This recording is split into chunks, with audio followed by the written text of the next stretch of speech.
லூக்கா எழுதின சுவிசேஷம் 10வது அதிகாரத்துக்கு நம்முடைய வேதாந்தத்தை திருப்பிக் கொள்ளலாம். லூக்கா 10வது அதிகாரம் 25வது வசனத்திலிருந்து அந்த பகுதியிலே கவனிப்போம் என்று சொன்னால், ஆண்டவர் அங்கே சில காரியங்களை மிகவும் அழகாக கற்றுக் கொடுக்கிறவராக இருக்கிறார். 25வது வசனம் நமக்கு தெரிந்த சம்பவமாக இருக்கிறபடினாலே நான் அப்படியே சொல்லிக் கொண்டு போக விரும்புகிறேன்.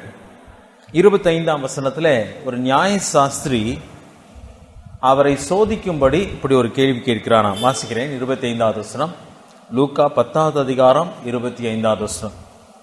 நியாய சாஸ்திரி ஒருவன் எழுந்திருந்து அவரை சோதிக்கும்படி, போதகரே, நித்திய ஜீவனை சுதந்திரித்துக் கொள்ளும்படி நான் என்ன செய்ய வேண்டும் என்று கேட்டான். தான் கேட்ட கேள்வி. ஆண்டவர் என்ன சொல்கிறார்? 26ஆம் வசனம், அதற்கு அவர், நியாயப்பிரமாணத்தில் என்ன எழுதியிருக்கிறது? நீ வாசித்திருக்கிறது என்ன என்றார். ஆண்டவருடைய பதில். அவன் என்ன சொல்கிறான்? 27ஆம் வசனம், அவன் பிரதியுத்தரமாக, உன் தேவனாய கர்த்தரிடத்தில் உன் முழு இருதயத்தோடும், உன் முழு ஆத்மாவோடும், உன் முழு பலத்தோடும், உன் முழு சிந்தையோடும் அன்பு கூர்ந்து, உன்னிடத்தில் அன்பு கூறுவது போல பிறனிடத்தில் அன்பு கூறுவாயாக என்று எழுதியிருக்கிறது என்றான். ரொம்ப அழகாக முழுமையை சொல்கிறான். ஆண்டவர் கூட அவனை சொல்கிறார், நிதானமாய் உத்தரவு சொன்னாய், அப்படியே செய், அப்பொழுது பிழைப்பாய் என்று சொல்கிறார். உன்னை அவன் ஆண்டவரை பார்த்து தன்னை நீதிமான் என்று சொல்லி காட்டிக்கொள்ளும் வண்ணமாக, 29ஆம் வசனம், அவன் தன்னை நீதிமான் என்று காண்பிக்க மனதாய் இயேசுவை நோக்கி, எனக்கு பிறன் யார் என்று கேட்டான். பிறன் யார்? எனக்கு பிறன் யார் என்று சொல்லி கேட்கிறான். அதுக்கு தான் ஆண்டவர் ஒரு அழகான ஓமையை சொல்கிறார். அந்த ஓமை சமாரியனுடைய ஓமை, அல்லது நல்ல சமாரியன் என்று சொல்லி அழைக்கப்படுகிற ஒரு காரியம். அதை நாம் பின்னதாக பார்க்கலாம். இந்த ஒரு மனுஷன் ஆண்டவரிடத்தில் கேட்கிற கேள்வி என்ன சொன்னால், நித்திய ஜீவனை சுதந்திரித்துக் கொள்ள நான் என்ன செய்ய வேண்டும் என்று சொல்லி அழகான ஒரு கேள்வி கேட்கிறான். ஆண்டவர் அது அவர் கேட்ட பதில் கேள்வி என்னன்னு சொன்னா, நியாயப்பிரமாணத்தில் என்ன எழுதி இருக்கிறது? நீ வாசித்திருக்கிறது என்னன்னு சொல்லி கேட்டார். ரெண்டுக்கும் என்ன வித்தியாசம்? நியாயப்பிரமாணத்தில் என்ன எழுதி இருக்கிறது, நீ வாசித்திருக்கிறது என்னன்னு சொல்லி கேட்கிறார். இந்த ரெண்டுக்கும் வித்தியாசம் என்ன? எழுதியிருக்கிறது தான் வாசிக்க முடியும் இல்லையா? ஏன் ஆண்டவர் அப்படி கேட்கிறான்னு நினைக்கிறீங்க? நிறைய நேரத்தில் எழுதியிருக்கிறது வேற. நான் கூட நிறைய தப்பு விட்டு இருந்திருப்பேன் இல்லையா வாசிக்கிறப்ப. வீட்டுக்கு போனோடனே சொல்லுவேன், இத்தனை தப்பு விட்டு வாசிக்கிறீங்கன்னு சொல்லி. சரி, நிறைய நேரத்தில் அதை சொல்லலை. அந்த இடத்துல வேறு அன்று என்ன நோக்கத்துக்காக சில காரியங்கள் நமக்கு கொடுக்கப்பட்டிருக்கிறதோ நாம் வாசித்து வேறொன்றை புரிந்து கொள்கிறது உண்டு. அதனால்தான் ஆண்டவர் சொல்கிறார், நீ என்ன வாசித்தாய், என்ன எழுதியிருக்கிறது, நீ என்ன வாசித்திருக்கிறான்னு சொல்லி ஆண்டவர் கேட்கிறார். ரொம்ப அழகாக அவன் பதில் சொல்கிறான். 2 காரியங்கள். ஒன்று என்ன? உன் தேவனிடத்திலே அன்பு கூறு. எப்படி அன்பு கூற வேண்டுமாம்? முழு இருதயத்தோடும், முழு ஆத்மாவோடும், முழு பலத்தோடும், முழு சிந்தையோடும் அன்பு கூர்ந்து. 2வது காரியம், உன்னிடத்தில் நீ அன்பு கூறுவது போல பிறனிடத்திலும் அன்பு கூறுவாயாக என்று எழுதியிருக்கிறது என்றான். ஆண்டவரே சொல்றார், நீ நிதானமாய் உத்தரவு சொன்னாய், போய் அப்படியே செய், பிழைப்பாய் என்று சொல்கிறார். பிழைப்பாய் என்ன சொல்லுகிறார்? உனக்கு நித்திய ஜீவன் உண்டுன்னு சொல்கிறார். இந்த 2 காரியமும் உண்மையானால் நமக்கு நித்திய ஜீவன் உண்டா இல்லையா? உண்டு. நியாயப்பிரமாணம் முழுவதுமே எதுக்குள்ள அடங்கி இருக்கிறது? 2 பிரமாணங்களுக்குள்ளே அடங்கி இருக்கிறதாக இருக்கிறது. சரி, தேவனிடத்தில் அன்பு கூறுகிறது என்றால் என்ன? தேவனிடத்தில் அன்பு கூறுகிறது என்றால் என்ன? நம்ம எல்லாரும் ஆண்டவரிடத்தில் அன்பு கூறுகிறோமா இல்லையா?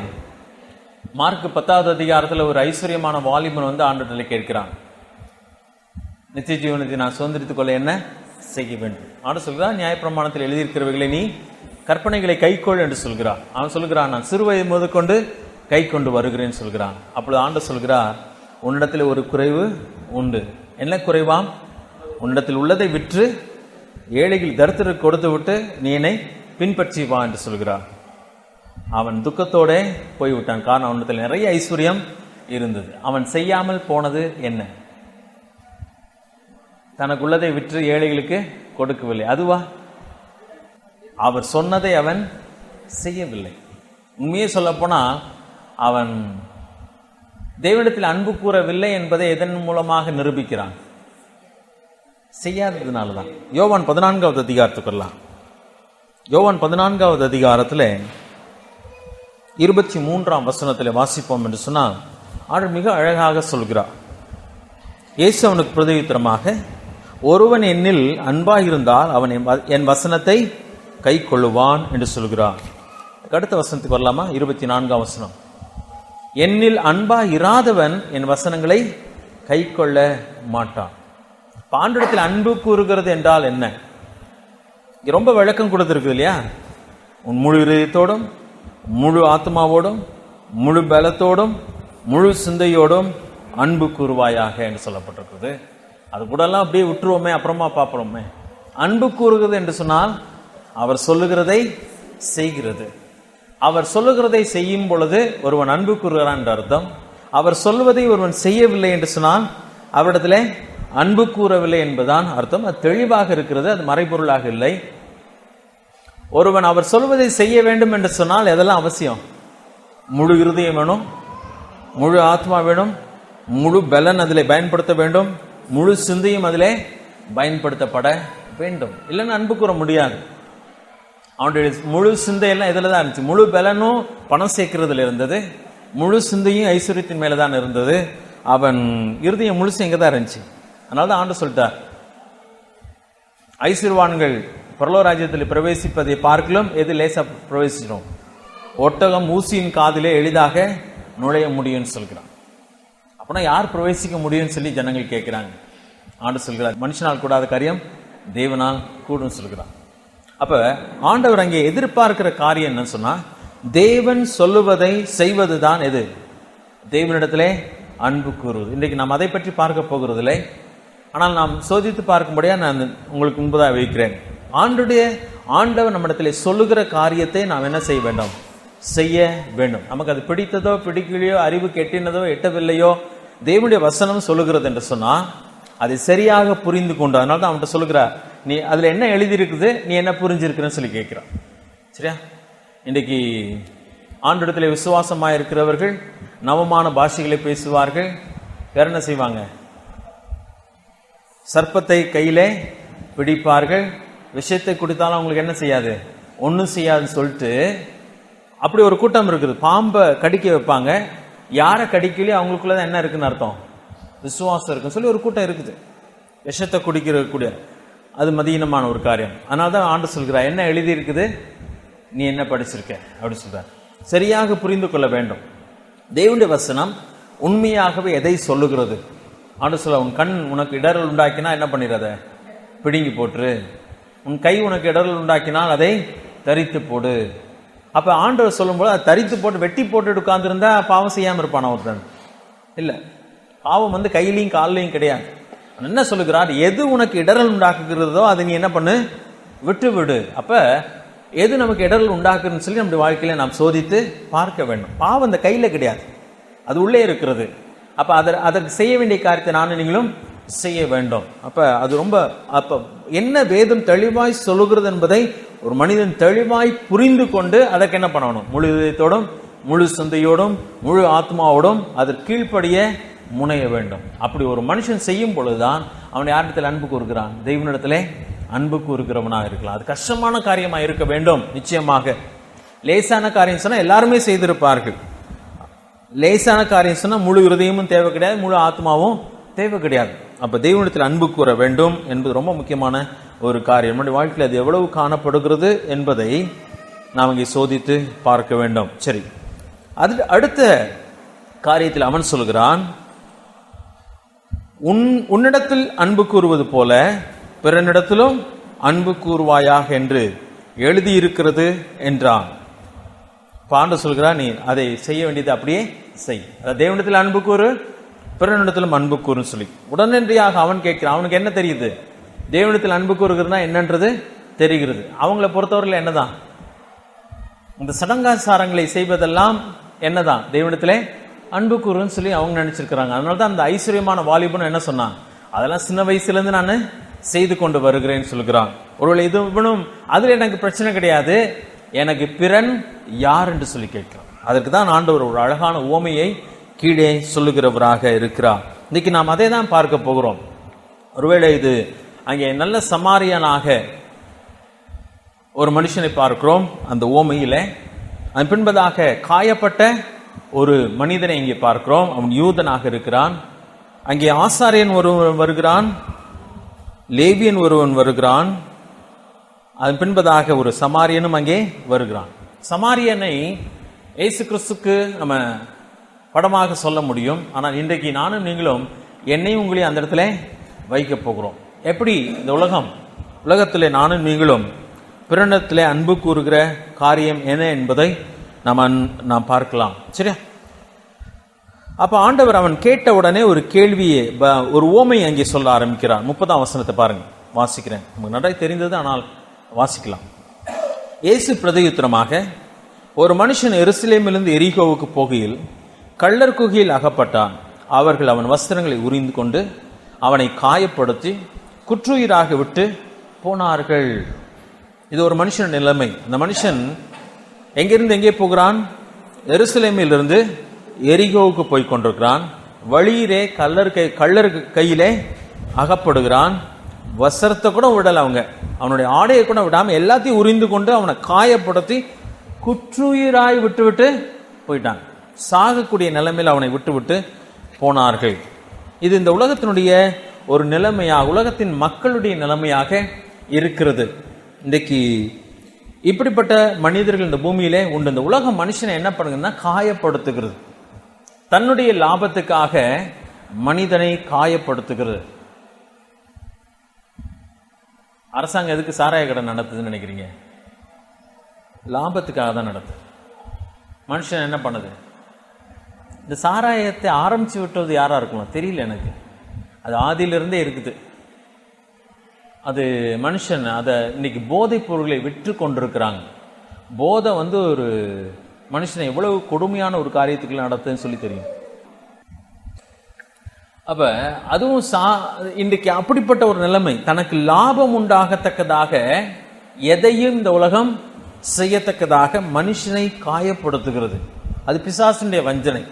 இன்னைக்கு மனுஷன் பல விதங்களிலே காயப்பட்டவனாய் இருக்கிறான். நண்பர்கள் என்று சொல்லிக்கொண்டு தீய பழக்கங்களை மனுஷனுக்கு பழகி கொடுத்து அவனை காயப்படுத்துகிறான். இதுதான் இன்றைக்கு இந்த உலகத்திலே நடைபெறுகிற காயம். கடைசியில் அவனுடைய நிலைமை என்னன்னு சொன்னா, வஸ்திரங்களும் உரிந்து கொண்டு. நீதிமொழியில ஒரு காரியத்தை வாசிக்கிறோம். 6வது அதிகாரம் 32வது வசனம். மனுஷன் பாவத்தினால என்ன நிலைமைக்கு போகிறான் என்று சொன்னால், அவன் ஸ்திரீனுடைய விபச்சாரம் பண்ணுகிறவன் மதிகேடன், அவன் செய்கிறவன் தன் ஆத்துமாவை கெடுத்து போடுகிறான். அவனுடைய வாழ்க்கையில பயங்கரமான ஒரு அழிவுக்குள்ளாக அவன் போகிறவனாக இருக்கிறான். இன்னொரு இடத்துல அந்த வசனத்தை என்னால் கண்டுபிடிக்க முடியல. கடைசி அப்பம் கூட இல்லாம அவன் அலைகிறவனாக இருப்பான். பயங்கரமான ஒரு காரியம். அதாவது பாவம் அவனை கடைசி பரிதாபமான நிலைமை கொண்டு போய் அவனத்தில் இருக்கிறதெல்லாம் உரிந்து கொள்ளும்.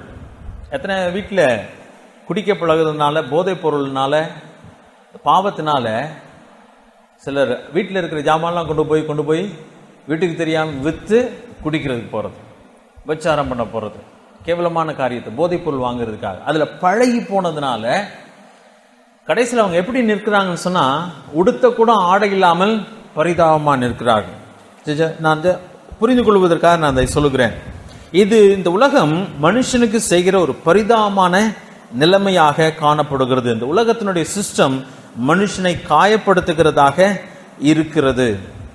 அதான் 30ஆம் வசனத்திலே வாசிக்கிறோம். இந்த மனுஷன் இறங்கி போகிறான். இந்த உலகத்தின் மனுஷர்கள், காயப்பட்ட மனுஷர்களுக்கு அவன் படமாக காணப்படுகிறான். 31ஆம் வசனத்துக்கு வரும்பொழுது, லூக்கா 10வது அதிகாரம் 31ஆம் வசனத்துல, அப்பொழுது தற்செயலாய் ஒரு ஆசாரியன் அந்த வழியே அவனை கண்டு பக்கமாய் விலகி போனான். அந்தபடி ஒரு லேவியனும் அந்த இடத்திற்கு அவனை கண்டு பக்கமாய் விலகி போனான். இந்த உலகத்தினுடைய மதங்களும் பொறுத்தவரையில இப்படிப்பட்ட மனுஷனை விரும்புறது கிடையாது. சாத்தான் சபையை பற்றி நான் ஏற்கனவே சொன்னேன். அதுல மெம்பர் ஆகணும்னா ஒன்று வாலிபுல்லா இருக்கணும் அல்லது பணக்காரலா இருக்கணும். எல்லாரும் அவங்க மெம்பர்ஷிப் கிடையாது, எங்கே கிடையாது, சாத்தான் சபையிலே கிடையாது. ஆண்டோட்ட தான் யாருக்கு இடம் உண்டு நினைக்கிறீங்க? இழிவானவர்களுக்கும், இல்லாதவர்களுக்கும், பேதைகளுக்கும், பைத்தியக்காரர்களுக்கும். ஏன்னா அவர் அப்படிப்பட்டவனை எடுத்து தான் எப்படி ஆக்குகிறார்? அற்புதமான மனுஷனமாக வேறு யாருக்குமே இந்த உலகத்தில் இடமே கிடையாது. இப்படிப்பட்ட மனுஷங்களுக்கு இந்த உலகத்தில் இடமே கிடையாது. அப்ப இன்னைக்கு உலகம் யாருக்கு சேவை செய்கிறதுன்னு சொன்னால் உள்ளவர்களுக்கும் உயர்ந்தவர்களுக்கும். இந்த உலகத்தில் இன்னைக்கு இருக்கிற காம்படிஷன் நீங்க பாத்தீங்கன்னா யார் தான் போகலாம்? பெஸ்ட் பீப்புள் தான் போகலாம். சாதாரண மனுஷனுக்கு இந்த உலகத்தில் இடம் கிடையாது. உன்னால முடிஞ்சா செய், இல்லாட்டி போயிட்டாரு, அவ்வளவுதான். நீ இல்லைன்னா இன்னொரு ஆள் இருக்கான் செய்யறதுக்கு. இன்னைக்கு உலகம் லேசாக எளிதாக யாரையும் தள்ளிவிடும் அந்த நிலைமையில தான் இருக்கிறது. 34ஆம் வசனத்து வரலாம், மன்னிக்கணும், 33ஆம் வசனம். பின்பு சமாரியன் ஒருவன் பிரயாணமாய் வருகையில் அவனை கண்டு மனதுருகி கிட்ட வந்து அவனுடைய காயங்களில் எண்ணெயும் திராட்சரசமும் வார்த்து காயங்களை கட்டி அவனை தன் சுய வாகனத்தில் ஏற்றி சத்திரத்திற்கு கொண்டு போய் அவனை பராமரித்தான். மறுநாளிலே தான் புறப்படும் போது 2 பணத்தை எடுத்து சத்திரத்தான் கையில் கொடுத்து, நீ இவனை விசாரித்துக்கொள், அதிகமாய் ஏதாகிலும் இவனுக்காக செலவழித்தால் நான் திரும்பி வரும்போது அதை உனக்கு தருவேன் என்றான். எப்படி இருக்க கள்ளர் குகையில் அகப்பட்டவனுக்கு இந்த 3 பேரில் எவன் பிறனாயிருந்தான்? உனக்கு எப்படி தோன்றுகிறது என்றார். அதற்கு அவன், இவனுக்கு இரக்கம் செய்தவனே என்றான். அப்பொழுது இயேசு அவனை நோக்கி, நீயும் போய் அப்படியே செய் என்றான். அடிபட்டு கிடந்த ஒருத்தர் இதை பத்தி சொல்லிட்டு இருக்கிறப்ப, அடிபட்டு கிடந்தவன் யூதன், ஆசாரியன் யூதன், யூதன் என்று சொன்னா இஸ்ரவேலன், லேவியனும் ஒரு இஸ்ரவேலன். திருடினவங்க யாருன்னு சொல்லி சொல்லல, ஒருவேளை அவங்களாகவே இருந்திருக்கலாம். உதவி செய்தவர்கள் யார்? ஒரு சமாரியன். இந்த பதில் சொன்னவன் யாருன்னு நினைக்கிறீங்க? இயேசுவுக்கு பதில் சொன்னவன் யூதன். அவர் சொல்லும்போது சொல்றாரு, இவனுக்கு சமாரியன் சொல்லி கூட வாயில சொல்ல பிரியம் இல்லையா? எப்படி சொல்றானா? அவனுக்கு பிறனா இருந்தவன் யாருன்னு சொல்லி கேட்டப்ப அவனுக்கு இரக்கம் செய்தவனே என்றுதான் சொல்றான். யூதர்கள் அவ்வளவு வெறுத்தாங்க யார? சமாரியர்களை. சமாரியன் என்று சொல்ல கூட அவங்களுக்கு பிரியம் கிடையாது. ஆனா அந்த சமாரியன் தான் என்ன பண்ணினான்? அடிபட்டு காயப்பட்டு குற்றுயிராய் கிடந்தவனை தூக்கி கொண்டு வருகிறவனாயிருக்கிறான். இந்த இயேசு கிறிஸ்துவை இந்த உலகம் வெறுக்கிற சில காரியத்தெல்லாம் பார்த்தீங்கன்னா புரியவே இல்லை. அவர் ஒன்றும் சமாரியன் கிடையாது, கலப்படமானவர் ஒன்றும் கிடையாது. அவர் அற்புதமானவர். அவரே என்னதான் பண்ணுது? வெறுக்குது. இன்னைக்கு உண்மையான தேவனுடைய பிள்ளைகள் இந்த உலகம் என்ன பண்ணுது? வெறுக்க தான் செய்யுது. ஏன் வெறுக்கிறாங்க? கிறிஸ்தவங்களை இந்த உலகம் வெறுக்குது. ஏன் வெறுக்கிறாங்க? என்ன துரோகம் பண்ணணும் இந்த தேசத்துக்கு? ஒன்றுமே கிடையாது, ஆனால் வெறுக்கிறது. ஆனாலும் கூட தேவன் நம்ம என்னவாக தான் அழைக்கிறார்? ஒரு சமாரியனாக நின்று அந்த பணியை செய்கிறவனாக இருக்க வேண்டும் என்று சொல்லி அழைக்கிறான். நாம் மற்றவர்களுக்கு பிறனாக இருக்க வேண்டும், நம்ம அருகிலே இருக்கிறவர்களை கவனிக்க வேண்டும் சொல்கிறார். எப்படிப்பட்டவர்கள் என்று சொல்லும் பொழுது 30ஆம் வசனத்துல காயப்பட்ட மனிதர்கள், உரிந்து கொள்ளப்பட்ட மனிதர்கள், குற்றுயாய் கிடக்கிற மனிதர்களை நானும் நீங்களும் கவனிக்க வேண்டும். 31ஆம் வசனத்துல 32ஆம் வசனத்துல பாத்தீங்கன்னா பிறராலே கவனிக்கப்படாமல் கைவிட்டப்பட்ட மனிதர்கள். சரியா? ஒருவேளை விபச்சார தொழிலில் இருக்கிற மனுஷர்களை இந்த உலகம் உரிந்து கொள்ளும், பயன்படுத்தும். ஆனா என்ன பண்ணாது? அவங்கள ஏற்றுக்கொள்ளாது. அவங்கள பயன்படுத்துகிற அளவுக்கு பயன்படுத்தி மென்னு துப்பி விடும், அவ்வளவுதான் செய்யும். அதுக்கு மேல அவங்கள ஒண்ணுமே செய்யாது. அவங்கள விபச்சாரம்னு சொல்லும், வேசிகள்னு சொல்லும். ஆனா இயேசு கிறிஸ்துவினுடைய வாழ்க்கையை பாருங்க. எத்தனை பேர் அவர்கிட்ட வந்தாங்க? சொல்றாரு, இஸ்ரவேல் அநேக பிரவேசிக்க போறதில்ல. அதுக்கு முன்னாடி யார் தான் பிரவேசிக்க போறாங்க பரலோக ராஜ்யத்துல? ஆயக்காரர்களும் பாவிகளும் விபச்சாரிகளும். ஏன் சொன்னா அவங்க ஆண்டரை ஏற்றுக்கொள்வாங்க. அநேக பெண்கள் ஆண்டவரிடத்திலே மனம் திரும்பி வருகிறார். ஆண்டவரிடத்துல பாதத்திலே விழுந்து கண்ணீர் விட்டு, கண்ணீரினாலே பாதத்தை நனைத்து, தலைமயிரினாலே பாதத்தை துடைத்த பெண்கள் உண்டு. காரணம் என்ன சொன்னா, தேவன் அவர்களை ஏற்றுக்கொண்டார். இயேசு கிறிஸ்துவை பற்றி இந்த அன்றைக்கு இருந்த யூதர்கள் சொன்ன காரியம், பாவிகளின் சிநேகிதர் சொன்னாங்க. ஆயக்காரரோடு கூட அவர் போய் சாப்பிடுறான்னு சொல்லி கேவலமாக பேசினார்கள். ஆனால் தேவன் என்னை உங்களை எந்த பணிக்கு தான் அழைத்திருக்கிறார்? அப்படிப்பட்ட பணிக்காக தான் அழைத்திருக்கிறார். அப்படிப்பட்ட மனுஷர்களை இந்த உலகம் ஏற்றுக்கொள்ள போகிறதே கிடையாது. அவளை நன்றாக பயன்படுத்தி இருக்கும், அவரிடத்தில் இருக்கிறது எல்லாவற்றையும் உரிந்து கொண்டிருக்கும். ஆனால் அவள் என்ன பண்ணிடும்? விட்டுவிடும். அவர்கள் செத்து போனாலும் இந்த உலகம் அவர்களை ஒன்றும் பார்க்க போகிறதில்லை. ஆனால் அவர்களுக்கு பிறனாக இருந்து நம்மை அவர்களை சந்திக்கும்படியா தேவன் அழைக்கிறவராக இருக்கிறார். இயேசுக்கு சொல்கிறார், சுகமுள்ளவர்களுக்கு வைத்தியன் தேவையில்லை, சுகம் இல்லாதவர்களுக்கு தான் என்ன வேணும், வியாதி உள்ளவர்களுக்கு தான் வைத்தியன் தேவையாக இருக்கிறார். அப்படிப்பட்ட காரியத்துக்காக தான் தேவன் நம்மை அழைத்திருக்கிறார். ஒரு வகையிலே சொல்ல போனால் என்னை உங்களையும் இப்போ எங்கே தான் பிடிச்சாருன்னு நினைக்கிறீங்க? அந்த எரிகோவின் வழியிலே காயப்பட்ட நிலைமையில தான் என்னை உங்களையும் அவர் தூக்கினார். யாரோ ஒருவர் மூலமாக என்னை உங்களையும் அவர் தூக்கி எடுத்தார். நம்முடைய வாழ்க்கையினுடைய சரித்திரத்தை அந்த எல்லைகளை நீங்க கவனிச்சு பார்த்தீங்கன்னா உங்களுடைய காயங்கள் அந்த இடத்துல யோசிச்சு பாருங்க. நீங்க அடிபட்டு கிடந்ததை யோசிச்சு பாருங்க. உங்க கையில இருந்ததெல்லாம் உரிந்து கொண்ட நிலைமையை யோசிச்சு பாருங்க. ஒருவேளை இயேசு கிறிஸ்து மட்டும் அந்த இடத்துல உங்களை சந்திக்காமல் இருந்திருந்தால் நீங்கள் அங்கேயே மடிந்து போயிருக்கக்கூடிய ஒரு சூழ்நிலையை யோசித்து பாருங்க. தேவன் இயேசு கிறிஸ்து அதை தான் செய்தார். யாரை கொண்டோ அதை செய்தார். இன்றைக்கு நாம் அற்புதமாக காக்கப்பட்டவர்களாக இன்றைக்கு உட்கார்ந்து கொண்டிருக்கிறோம். மீட்கப்பட்ட பிள்ளைகளாக மகிழ்ச்சியோடு கூட சந்தோஷமாக தேவனுடைய பிள்ளைகளாக உட்கார்ந்து கொண்டிருக்கிறோம். இன்றைக்கும் தேவன் நம்மிடத்தில் எதிர்பார்க்கிறது என்னதான் அந்த சமாரிய பணியை நானும் நீங்களும் செய்ய வேண்டும் என்று சொல்லி. உலகம் நம்மை பற்றி என்ன சொல்லுகிறது, என்ன சொல்ல போகிறது, உலகம் நம்மை ஏளனமாய் பார்க்க, அதை பற்றி நமக்கு கவலை இல்லை. முதலாவதாக நீ தேவனிடத்திலே நாம் அன்பு கூற வேண்டும். இரண்டாவதாக இந்த உலகத்தின் மக்களிடத்திலே நானும் நீங்களும் அன்பு கூற வேண்டும். சரி, 33ஆம் வசனத்தை வாசிக்கிறேன். எப்பொழுதுதான் நாம் ஒவ்வொன்றாக அதை பார்க்க போகிறோம். 33ஆம் வசனத்தில், பின்பு சமாரியன் ஒருவன் பிரயாணமாய் வருகையில் அவனை கண்டு என்று சொல்லி வாசிக்கிறோம். பிரயாணப்பட்டு வருகையில் என்று சொல்லும் பொழுது அவன் இவனுக்காக வரவில்லை, அவனும் பிரயாணப்பட்டு போய் கொண்டிருக்கிறான். பிரயாணப்படுகிற வழியில யாரை காண்கிறான்? இப்படிப்பட்ட மனுஷனை, அடிபட்டு குற்றுயிராய் கிடக்கிற மனுஷனை காண்கிறவனாக இருக்கிறான். இது ரொம்ப முக்கியமான ஒரு காரியம். நம்முடைய வாழ்க்கையின் பிரயாணத்துல, நம்முடைய வாழ்க்கையின் அனுதின வாழ்க்கையில இப்படிப்பட்ட மனுஷர்களை காணக்கூடிய கண்கள் நமக்கு அவசியம். அநேக நேரத்தில் நம்ம விலகி தான் போகிறோம். ஆனால் பார்க்க பழக வேண்டும். ஜனங்களுடைய நிலைமை பார்க்க பழக வேண்டும். ராஜி கூட சொன்னப்போ ஒரு காரியம் தான், இந்த ஜப மாதத்துக்கு பின்னாடி இந்த உலகத்தை நான் பார்க்கிற விதமே கொஞ்சம் வித்தியாசமா மாறிடுச்சு. அது உண்மையான ஒரு காரியம். இந்த தேசத்தை பார்க்க பழக வேண்டும். அதனால தான் ஆண்டு சொல்கிறார், உன் கண்களை ஏறெடுத்து பாருங்கள். எப்படி இருக்கு? தேவையோடு கூட இருக்குது, அறுவடைக்கு ஆயத்தமா இருக்குது, ஆனா ஆட்களோ இல்லைன்னு சொல்லுகிறான். தேசத்தை நாம் பார்க்க பழக வேண்டும். எப்படிப்பட்ட மக்கள்? இப்படி காயப்பட்ட நிலைமையில. மேலோட்டமா பார்த்தா என்ன தெரியாதுன்னு நினைக்கிறீங்க? காயப்பட்டவங்களே தெரியாது. நம்மளோட நல்லா இருக்கிறாங்க, அழகா ட்ரெஸ் பண்ணியிருக்காங்க, அவங்களுக்கு என்ன நல்ல வேலை இருக்குது, நல்ல வண்டி வச்சிருக்கிறாங்க, ஜாலியா போறாங்க, ஜாலியா வராங்க மாதிரி தான் தெரியுது. ஆனால் நீங்கள் பக்கத்துல போய் கொஞ்சம் கவனமா கவனிக்க முடியும் என்று சொன்னால் பரிதாபமான நிலைமைகளை நீங்கள் கேட்க முடியும்.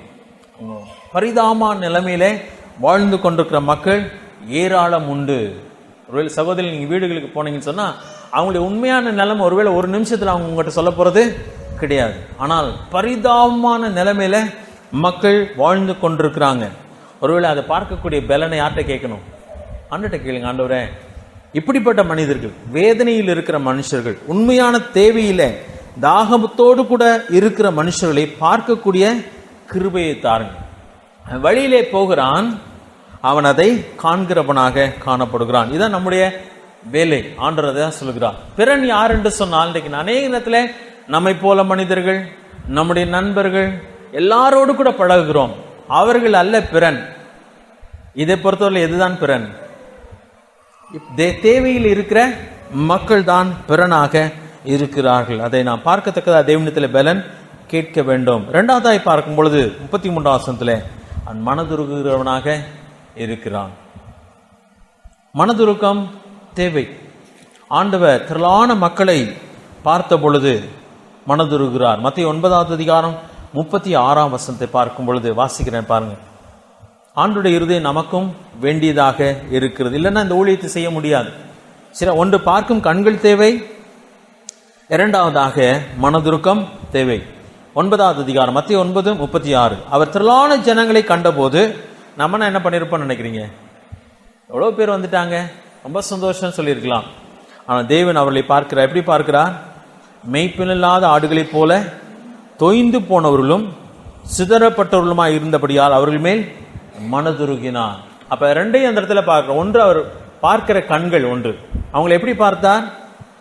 மெய்ப்பில்லாத ஆடுகளாக, சிதறுண்டவர்களாக, தொய்ந்து போனவர்களாக அவர் பார்க்கிறார். அது பின்பதாக அவருக்கு என்ன வருகிறது? மனதுருக்கம் வருது. நீ இப்ப ஊழியத்தில் ஈடுபடுறதுனால நான் இது பேச வேண்டும் சொல்லி விரும்பினேன். ஜனங்களை பார்க்குறீங்களா, பார்க்கலையா? அப்படிப்பட்டவங்கள அடுத்த நிமிஷம் நமக்கு வர வேண்டியது காரியம் என்னன்னா மனதுருக்கம் வரணும். நீங்கள் தனிப்பட்ட நிலைமையில ஜெபம் பண்ணும் பொழுது உங்களுக்கு என்ன வரணும்? மனதுருக்கம் வரணும். எப்பயுமே எங்கள் தெருவுக்கு கொண்டு வர மாட்டாங்க அந்த பிள்ளையாரை எழுத்துக்கிட்டு. நேற்று வந்துச்சு எங்கள் தெருவில், நல்ல பெரிய பிள்ளையார். என்ன பக்தி! நல்ல பேண்ட் ஷர்ட் போட்டு எப்பயும் வழக்கமாக பார்க்குற ஆட்கள் காலனியில் அந்த விபூதி தட்டையும் அதில் நெருப்பு எரிஞ்சிட்ருக்கு அதை தூக்கிட்டு பக்தியோடு போயிட்டே இருக்கிறாங்க. என்னால் புரிஞ்சுக்கிட்டவே முடியல. படித்தவங்க தான், ஏற்று வீடு சைட்லெலாம் படித்தவங்க. அதை கும்பிட்டு அதை பாவம் நிற்க முடியல, பின்னாடி இருந்து கம்பை வச்சு சப்போர்ட் கொடுத்து வச்சுருக்குது. அது வேகமாக போனால் விழுந்துரும் போல், விழுந்துதான் நொறுங்கிரும். அதை கும்பிட்றாங்கன்னு நினைக்கும் போது செல்லத்தில் ஒன்று சிரிக்கவா அழுகவான்ட்டே தெரியல. பரிதாபமான மக்கள். இந்த மக்களை பார்க்கும்போது முன்னாடி நிறைய நேரத்தில் நான் என்னடா கிறுக்கைங்களாக இருக்கிறாங்கன்னு சொல்லி யோசிச்சிருக்கேன். ஆனால் இப்போ அப்படி யோசிக்க முடியல. எவ்வளோ பரிதாபமாக இருக்குதே. கண்கள் குருடாக இருக்குது. அவங்க மறிச்சாங்கன்னா இங்கே தான் போகிறாங்க, நரகத்துக்கு போகிறாங்க. வெறும் பொம்மை. அவனே காலை வச்சு மிதிக்கிறான். அது நேற்று காலையில் கூட நான் பார்த்தேன். அதுக்குன்னு ஒரு பலகை இருக்குது. பலகையில் கோலமெல்லாம் போட்டு வச்சுருக்காங்க. அந்த பலகையை பக்தியோடு பிடிச்சிக்கிட்டே நிற்கிறாங்க. அந்த களிமண்ணை வச்சு அவன் அமுக்கி அதில் 2 கலரை தடவி ஒரு அதுக்குன்னு ஒரு எருக்களை மாலையா, ஆமாம் நல்ல மாலை கூட அதுக்கு கிடையாது, அந்த எருக்களை மாலையை அதுக்கு போட்டு அதை எவ்வளோ பக்தியாக தூக்கிட்டு போய் அடுத்த நாள் எங்கே தான் தூக்கி போட போகிறாங்க? தண்ணிக்குள்ளே தூக்கி போட போகிறாங்க. ஆனால் ஏன் ஆண்டவரே அவங்க யோசிக்கவே மாட்டாங்களா? யோசிக்கவே முடியாதுன்னு சொன்னேன். பிசாசு அவங்களுடைய கண்களை குருடாக்கி வச்சிருக்காங்க. அதான் நேற்று நான் யோசிச்சுட்டு இருந்தப்ப, ஜெபம் பண்ணப்ப யோசிச்சேன், நீங்கள் கண்ணை திறக்கல நாங்கள் ஒன்றுமே செய்ய முடியாது. பரிதாபம் பண்ண ஆண்டவர் தான் செய்ய முடியும். நம்ம உங்களை பார்க்குற பார்வையும் மாறணும். அடுத்தது மனதுருக்கம் வரணும். ஆண்டவரை கேட்கலாம், நிச்சயமா ஆண்டு செய்வார். ஒருவேளை அவர் தான் அதை செய்ய முடியும். நான் நினைக்கிறேன், இந்த மனுஷன் அந்த ரோட்டில் போகும் பொழுது அந்த மனுஷனை பார்க்கிறான். அதுக்கப்புறம் என்ன பண்ணுகிறான்? மனதுருகுறான். ஆண்டவருக்கு மட்டும் அந்த மனதுருக்கம் இல்லைன்னு சொன்னால் அந்த பூமியில் அவர் வந்திருக்கவே முடியாது. முதல்ல அவர் பார்க்கிறார், என் தேசத்தின் ஜனங்களுடைய நிலைமையை பார்க்கிறார். இரண்டாவதாக அவர் இவ்வளவாய் உலகத்தில் அன்பு கூர்ந்தார். இந்த பூமியில் வந்தப்ப படம் சிலர் அவரை பிசாசுன்னு சொன்னாங்க, சிலர் அவர் ரொம்ப கேவலமாலாம் பேசினாங்க. நாங்கள் ஒன்றும், அதாவது எங்கள் தகப்பன் அதான் பலருக்கு பிறந்தவங்க இல்லைன்னுலாம் சொன்னாங்க. ஏன்னு சொன்னால் இயேசு கிறிஸ்து யோசேப்புக்கு பிறக்கலைன்றது ஓரளவுக்கு சிலர் தெரியும். அப்போ தவறான விதத்தில் பிறந்தவராக இருக்கும் என்று சொல்லி கூட அன்றைக்கு பேசி இருக்கலாம். கன்னிகையிலே பிறந்தவர் என்று சொன்னால் யாரும் நம்ப போகிறது இல்லை. அப்போ சில தவறான பேச்சுகள் கூட இருந்துச்சு. அதெல்லாம் யோசிச்சிருந்தாருன்னா மனுஷர்கள் மேலே அவர் கோபம் வந்திருக்குமா? வந்திருக்காதா? கோபப்பட்டார். ஆனால் எதுக்காக பட்டார் சொன்னால் பாவத்தை குறித்து மட்டும்தான் கோபப்பட்டார். தேவாலயத்தை அவர்கள் கெடுத்த பொழுது கோபப்பட்டார். அங்கே ஆசாரிகளும் பிரதான ஆசாரிகளும் பரிசேயர்களும் விதவைகளின் வீட்டை பட்சித்த பொழுது கோபப்பட்டார். மாயக்காரரே என்று சொன்னார், வெள்ளையடிக்கப்பட்ட கல்லறைகளே என்று சொன்னார். ஆனால் சாதாரணமான மக்களை பார்த்த பொழுது என்ன சொன்னார்? மனதுருகினார். அப்போ உண்மையாகவே கோவப்படுறதா மொத்தமாக மனுஷரெல்லாம் என்னதான் பண்ணியிருக்கணும்? கோவப்பட்டிருக்கணும். இன்றைக்கு நம்ம அந்த பிரித்து பார்க்கக்கூடிய ஒரு தன்மை வேண்டும். அவர்கள் மேலே மனதுருக்கம் நமக்கு வேண்டும். காரணம் என்ன சொன்னா, ஏமாற்றுகிற ஒரு கூட்டம் இருக்கிறது. ஆனால் ஏமாறுற கூட்டம் தான் என்னது? பெருங்கூட்டமா இருக்கு. அறியாமல் செய்து கொண்டிருக்கிற பரிதாபமான மக்கள். இப்போ 33ஆம் வசனத்துல, பாதையிலே பிரயாணத்திலே அவன் காண்கிறான், இரண்டாவதாக மனதுருகுகிறான், மூன்றாவதாக அடுத்ததாய் பார்க்கும் 34ஆம் வசனத்துல அவன் கிட்ட வருகிறான். கிட்ட வந்து மிச்சவங்களாம் என்ன பண்ணாங்க? 31லையும் 32லும் தெளிவா போட்டிருக்கு. என்ன சொன்னாங்க? போட்டிருக்கு, பக்கமாய், ரொம்ப பக்கமா வந்து விலகி போல, ஒரு பக்கமா விலகி போயிட்டாங்க. சரியா? பக்கமா விலகி போல, ஒரு பக்கமா விலகி போனான். சரியா? அது ஆனா இவன் மட்டும் என்ன பண்ணினானா, கிட்ட வருகிறான்.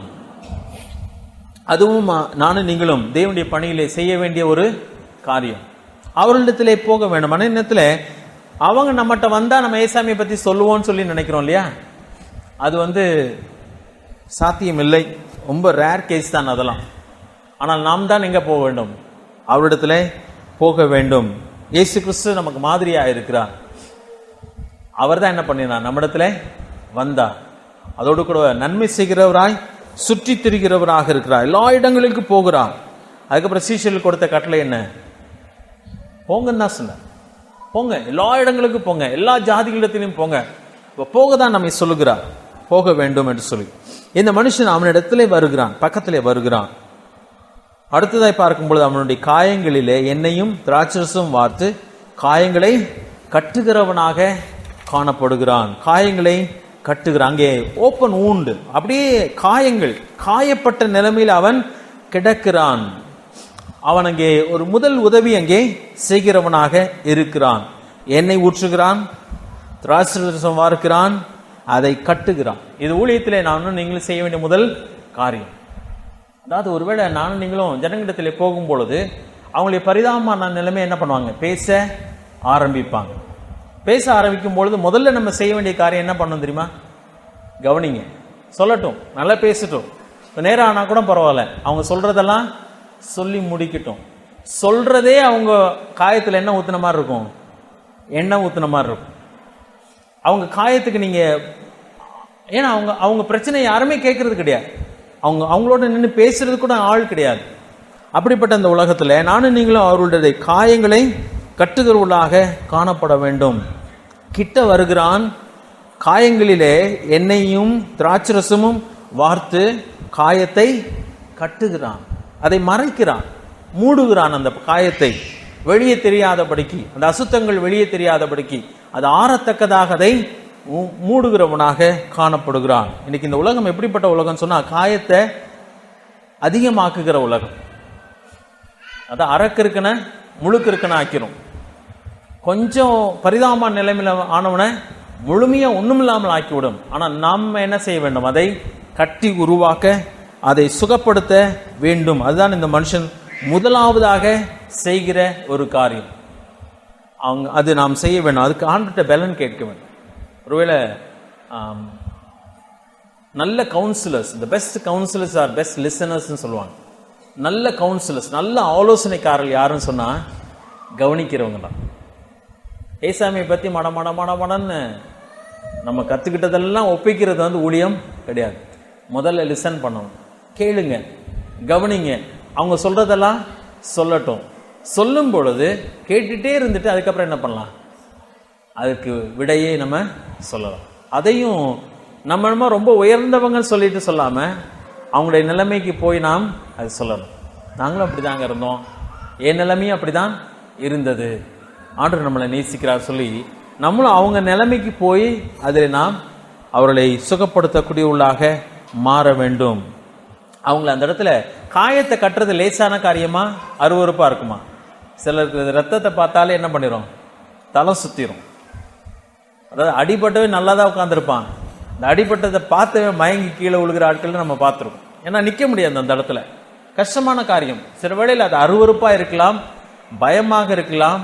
ஆனா அதை காயம் கட்டுறதுக்கு ஒரு விசேஷ பலன் நமக்கு தேவை. நம்முடைய ஆண்டவர் அதை செய்கிறவராக இருக்கிறார். நம்முடைய வாழ்க்கையில் எவ்வளவு காயங்களை ஆற்றி இருக்கிறார் இல்லையா? எவ்வளோ காரியங்கள், நம்முடைய பாவங்கள், நம்முடைய கேவலமான காரியங்களை சங்கீதத்தில் வாசிக்கும் பொழுது தன் பாவங்களை 32ஆம் சங்கீதம் நல்ல வசனம், எவனுடைய மீறுதல் மன்னிக்கப்பட்டதோ எவனுடைய பாவம் மூடப்பட்டதோ அவன் பாக்கியவான். எவனுடைய அக்கிரமத்தை கர்த்தர் எண்ணாதிருக்கிறாரோ அவன் பாக்கியவான் சொல்றார். அப்ப எவனுடைய பாவம் மூடப்பட்டதோ, ஆனால் பாவத்தை மறைக்கிறவன் வாழ்வடையமான். நம்ம மறைக்கிறது தவறு, ஆனா ஆண்டவர் என்ன பண்ணுகிறார்? அதை மூடுகிறார். அதை என்ன மாட்டேன் என்று சொல்கிறார். இன்னைக்கு நம்முடைய ஊழியத்தில் முக்கியமான ஒரு காரியம், அதை நாம் செய்ய வேண்டும். காயப்பட்டு கிடக்கிறவர்களுக்கு காயம் கட்டுதல். ஏசாயா 61 என்னதான் சொல்கிறார்? அதான் சொல்கிறார் இல்லையா? அதே வாசலாமா? ஏசாயா 61 அவர் சொல்லும் பொழுது அவருடைய ஊழியம் எதற்காக அவர் அபிஷேகம் பண்ணப்பட்டவராம்? சுவிசேஷத்தை அறிவிக்க. 61 ஏசாயா 61 முதலாவது வசனம். கர்த்தராகிய தேவனுடைய ஆவியானவர் என்மேல் இருக்கிறார், சிறுமைப்பட்டவர்களுக்கு சுவிசேஷத்தை அறிவிக்க கர்த்தர் என்னை அபிஷேகம் பண்ணினார். அதாவது பிரித்தெடுத்தா, தெரிந்து கொண்டார். இருதயம் நொறுங்குண்டவர்களுக்கு காயம் கட்டுதலையும், சிறைப்பட்டவர்களுக்கு விடுதலையும், கட்டுண்டவர்களுக்கு கட்டவிழ்த்தலை கூறவும் அவர் அனுப்பப்பட்டார். 31 வசனத்தில் பார்த்தீங்கன்னா துயரப்பட்டவர்களை சீர்படுத்தவும் அப்படி சொல்றார். இப்ப தேவனுடைய அந்த உண்மையான ஊழியம் அதுதான் அவருடைய ஊழியம். அப்ப இவன் காயத்தை கட்டுகிறான். பின்பதாக என்ன பண்ணுகிறான்? 34 வசனத்துல தன் சுய வாகனத்துல ஏற்றி சத்திரத்துக்கு கொண்டு போய் அவனை பராமரிக்கிறான். அப்ப அதுக்கு பின்பதாக தான் அவனை தூக்கி கொண்டு வருகிறவனாக இருக்கிறான். எங்கே வருகிறான்? இவ்வளவு நேரம் முதல் உதவி யார் தான் செஞ்சது? இவன் செய்தான். ஆனால் இவனை முழுமையை கவனிக்கத்தக்க இன்னொரு இடத்திற்கு கொண்டு மற்றவருடைய உதவியை அவன் நாடுகிறவனா இருக்கிறார். இது நமக்கு சபையை ஆண்டவர் நமக்கு அற்புதமாய் கொடுத்திருக்கிறார். எங்கேதான் விசுவாசிகள் பராமரிக்க வேண்டும்? பராமரிக்கப்படுகிற இடம் சபையாக இருக்கிறது. அங்கே ஒருவன் அல்ல, இவன் முதலிலே பராமரிக்கிறான், பின்பதாக ஒரு முக்கியமான ஒரு இடத்துக்கு கொண்டு வருகிறான், அங்கே அவனை பராமரிக்கிறார்கள். பின்பதாக அவன் 35 வசனத்தில் வாசிக்கும் பொழுது, மறுநாளில் நான் புறப்படும் போது 2 பணத்தை எடுத்து சத்திரத்தான் கையில் கொடுத்து, நீ இவனை விசாரித்துக்கொள், அதிகமாக ஏதாகிலும் இவனுக்காய் செலவழித்தால் நான் திரும்பி வரும்போது அதை உனக்கு தருவேன் என்று சொல்வார். தன்னுடைய சொந்த வாகனத்தில் ஏற்றுகிறான், தன்னுடைய திராட்சரச செலவழிக்கிறான், எண்ணெயை செலவழிக்கிறான், பணத்தை செலவழிக்கிறான். எதற்காக? அவனை எழுப்பி மீண்டுமாக அவனை ஒரு சரியான நிலைமைக்கு கொண்டு வரும்படியாக. இது ஊழியமாக இருக்கிறது. எவ்வளவு நாள் பராமரிச்சிருப்பாங்கன்னு நினைக்கிறீங்க? இன்னைக்கு காலையில் நான் ஒரு காரியம் சொல்லுகிறேன்னு சொன்னேன், சாயங்காலம் சொல்லுகிறேன்னு சொன்னேன். இதுதான் சொல்ல விரும்பினேன். அதாவது பராமரிக்கிறது வருஷக்கணக்காக பராமரிச்சிருப்பானா? காயம் ஆறுற வரைக்குமா? அவன் குதிரையை கழுதையில ஏற்றி கொண்டிருப்பான், தன் வாகனத்தில் சொல்லப்பட்டிருக்கு இல்லையா? வாகனமா? சுய வாகனத்தில். வாகனம் சொன்னா அன்னைக்கு இன்னும் வண்டியில இருந்திருக்காது. கழுதை மேலே ஏற்றி கொண்டிருப்பான், தன்னுடைய பணத்தை செலவழித்தான், எல்லாமே செலவழித்தான். இன்றைக்கு ஆரம்ப நாட்களிலே சில வேளையிலே அவர்களை எழுப்பி கொண்டு வருவதற்கு என்ன செய்கிறோம்? ஒருவேளை சபை செலவழிக்கிறது, சில நபர்கள் அதை செலவழிக்கிறார். நம்முடைய வாழ்க்கையில சில செய்திருக்கலாம். அவர்களை எழுப்பி கொண்டு வருவதற்காக தங்களை நேரத்தை செலவழித்திருப்பார்கள், பணத்தை செலவழித்திருப்பார்கள். ஆனால் அது என்றைக்கு செய்யப்பட வேண்டிய காரியமா? சுகமாகிற வரைக்குமா? சுகமாகிற வரைக்கும் தான். இன்னைக்கு நிறைய நேரத்தில் சபைக்குள்ளே வரும் பொழுது ஆரம்பத்தில் எல்லாமே செஞ்சாங்க, இப்போ ஒண்ணுமே செய்ய மாட்டாங்க. ஆரம்பத்தில் சுகமாகிறதுக்காக செஞ்சதியா நீ எப்பயுமே செய்ய முடியாது. இவரையே வண்டியில் வச்சு கொண்டு போனா வேற யாரை தூக்கி வச்சு வண்டியில் வைக்க முடியும்? எல்லாரும் நம்ம எப்படி மாற வேண்டும்? சுகமாகும் வரைக்கும் நம்ம அடிபட்டவர்களாக இருக்கிறோம். சுகமான பின்பு நாம் யாராய் மாற வேண்டும்? சமாரியர்களாய் மாற வேண்டும். நம்ம எதிர்பார்க்க கூடாது. இனிமே தெய்வம் நம்ம ஏற்கனவே எழுப்பி விட்ட பின்பு நாம் எல்லாரும் யாராய் மாற வேண்டும்? சமாரியர்களாய் மாற வேண்டும். அதனால தான் இன்றைக்கு உங்கள்கிட்ட எவ்வளவு இருக்கு, என்ன இருக்குன்றது முக்கியம் கிடையாது. ஆனால் நானும் நீங்களும் மற்றவர்களை எழுப்பக்கூடியவர்களாய் மாற வேண்டும். அதுதான் முக்கியமான ஒரு காரியம். சபை என்பது அதுதான். சபை எல்லாத்தையும் பராமரிச்சுட்டு இருக்க உட்கார்ந்து இருக்கிற இடம் கிடையாது. இந்த சபை எனக்காக உங்களுக்காக கிடையாது. புதிதாய் வந்து அநேகரை ஆண்டுகளே கொண்டு வருகிற ஒரு இடம். ஒருவேளை நமக்கு ஒரு அற்புதமான ஐக்கியத்தையும் புதிதாய் வருகிற அநேகரை பராமரிக்கிற ஒரு இடம். என்ன கவனிக்கல ஒன்ன கவனிக்கலன்னு சொல்லி நம்மளே ஒருத்தரை கவனிச்சுட்டு உட்கார்ந்து வரவங்களை யார் கவனிக்கிறது இல்லையா? நாம் அநேகரை கவனிக்கிறவர்களாக ஒரு இடமாக மாற வேண்டும். அதான் தெய்வம் எதிர்பார்க்கிற ஒரு காரியம். ஒருவேளை இன்னைக்கு செல்லூர் மக்கள் வரும் பொழுது அவங்களுக்கு சில காரியங்களை ஆரம்பத்தில் செய்கிறோம். இப்படியே செஞ்சுட்டே இருக்க முடியுமா? இல்லை. அவங்கள செகண்ட் சண்டேலாம் கொண்டு வரும்போது அவங்களுக்கு 10 ரூபா வாங்கலாம் வண்டிக்கு அப்படின்னு சொல்லி சொன்னப்ப பிலோமினாக்காவும் சுப்லட்சுமிக்காவும் சொல்லிட்டாங்க, ஐயோ வாங்கவே கூடாதுன்னு சொல்லிட்டாங்க. அவங்க இருதயத்தை என்னால் புரிஞ்சுக்கிற முடிஞ்சு. ஆனால் எப்பயுமே கொடுத்து கொண்டு வரலாமா? அது சரி கிடையாது, சரி கிடையாது. ஆரம்ப நாட்களிலே நாம் அவர் உற்சாகப்படுத்துவதற்காக பல காரியங்களை செய்கிறோம். ஆனால் அவர்களும் எப்படிப்பட்டவர்களாய் மாற வேண்டும்? இன்னும் அநேகருக்கு இல்லாதவர்களுக்கு கொடுத்து அவர்களை கூட்டிக் கொண்டு வருகிற மக்களாக அவர்கள் மாற வேண்டும். எங்களுக்கு கொடுக்கல, முதல்ல கொடுத்தாங்க, இப்போ ஒன்றும் கொடுக்க மாட்டாங்க, அப்படி கிடையாது. முதலிலே கவனித்தது உண்மைதான். ஆனால் இன்றைக்கு நாம் எப்படிப்பட்டவர்களாய் மாற வேண்டும்? சமாரியர்களாய் மாற வேண்டும். அதான் ரொம்ப முக்கியமான ஒரு காரியம். அங்கே தேவன் அற்புதமாக இந்த ஊமை அங்கே சொல்லியிருக்கிறார். ஆண்டவர் நம்மை எழுப்பினார், யாரை கொண்டோ எழுப்பினார், நம்மை சுகமாக்கினார். நம்மிடத்தில் சொல்கிறார், உன்னிடத்தில் அன்பு கூறுவது போல யாரிடத்தில் அன்பு கூறு, பிறனிடத்திலும் அன்பு கூறு. காயப்பட்ட நிலைமையிலே அநேகர் உங்களை எப்படி கவனித்தார்களோ அதே போல இன்னைக்கு காயப்பட்டு கிடக்கிற மக்களிடத்தில் நான் நீங்களும் அன்பு கூற வேண்டும். இன்னைக்கு எல்லாரும் காயப்பட்டிருக்கணும்னு சொல்லி நினைக்கிறது இல்லைங்க. அதனால்தான் காயப்பட்ட மனுஷர்களை கண்டுபிடிக்கக்கூடிய கிருபையை நம்ம ஆண்டவரிடத்துல கேட்க வேண்டும். அதாவது அந்த என்ன சொல்றது, அந்த கார்னர் பண்ணப்பட்ட மக்கள், அதாவது டெஸ்பரேட், அதாவது பரிதாபமான நிலைமையில இருக்கிற சில மக்கள் உண்டு. இந்த மனுஷனால எழும்பி நடந்துவான்னு சொன்னா எழும்பி வந்திருக்க முடியுமா? இவனுடைய நிலைமை என்ன, குற்றுயிராய் கிடக்கிறான். இன்னும் கொஞ்சம் நேரம் போனால் அவன் மரித்து போவான். அப்படிப்பட்ட மனிதர்கள் நாம் தூக்கி சுமந்து அவர்களை சுகப்படுத்த முடியும். ஒருவேளை அப்படிப்பட்ட மனுஷர்கள் இன்றைக்கு உலகத்தில் உண்டு. தாகமுள்ள தவணமுள்ள ஆத்மாக்கள். யாராவது ஏதாவது ஒரு வழி உண்டா, யாராவது எனக்கு உதவி செய்ய உண்டான்னு சொல்லி ஏங்கிக் கொண்டிருக்கிற மக்களை ஆண்டவர் நமக்கு காட்டுவார் என்று சொன்னால் அதுதான் அந்த நபர்கள் தான். யார்? இப்படி அடிப்பட்ட குற்றுயிராய் கிடக்கிற மனிதர். அவளை காணத்தக்கதா தேவன் நமக்கு உதவி செய்ய வேண்டும். அதை காணத்தக்கதா நம்ம ஆயத்தமாக காத்திருக்க வேண்டும். நம்முடைய பிரயாணத்திலே அப்படிப்பட்டவர்களை காணும் பொழுது இந்த பணியை நானும் நீங்களும் செய்தாக வேண்டும். ஒருவேளை நீங்க போய் அநேகரை சந்திச்சுட்டு இருக்கீங்க, ரொம்ப சந்தோஷமான ஒரு காரியம். ஒருவேளை சில மனிதர்களை ஆண்டு குறிப்பாக நம்ம காட்டுவார் என்று சொன்னால் அவங்கள போய் நீங்க மறுபடியும் பாருங்க. அவங்கள போய் சந்திக்கணும்னு சொன்னா மறுபடியும் சந்திங்க. அவங்களுக்கு நீங்க என்ன செய்ய முடியுமோ செய்யுங்க. கொடுத்து பழக்கிறத பத்தியும் பயமா இருக்குது இன்றைக்கு. ஏன் சொன்னா அது அவங்களை கெடுக்கிற மாதிரி ஆயிப்போயிரு சில நேரம். இப்போ வந்த பின்னாடி அதுதான் எதிர்பார்த்துட்டே இருக்கிறாங்க. ஏதாவது கொடுக்க மாட்டாங்களா, உதவி செய்ய மாட்டாங்களா? எல்லாருக்கும் தேவை இருக்குது, எல்லாருக்குமே தேவை இருக்குது. எனக்கும் இருக்குது, உங்களுக்கு இருக்கிறது. ஆனால் யாரிடத்துல வழி நடத்துகிறோம்? இயேசு கிறிஸ்துவத்தில் வழி நடத்துகிறோம். ஒரு மனுஷன் நம்மை பார்க்கிறோம்னா இல்லாமல் இயேசு கிறிஸ்துவனிடத்தில் வழி நடத்தி அவரிடத்தில் வருகிற மக்களாக இருக்கணும். இதற்கு ஞானம் தேவை. ரொம்ப ஞானமாக இந்த ஊழியத்தை செய்ய வேண்டும். தேவன் இந்த ஊழியத்தை நமக்கு கொடுத்திருக்கிறார். ஒருவேளை அவர் அந்த பணியை செய்யும்படி அந்த உலகத்திலே வந்தார். அற்புதமான பணியை அவர் செய்தார். அதே பணியை தான் அங்கே சொல்லுகிறார், பிறனிடத்திலே அன்பு கூற வேண்டும். ரெண்டு காரியமும் மிக முக்கியமான ஒரு காரியம். அதாவது நித்திய ஜீவனை சுதந்திரித்துக் கொள்கிற மக்கள் அதில் காணப்பட வேண்டிய ரெண்டு காரியம் என்ன சொன்னா, ஒன்று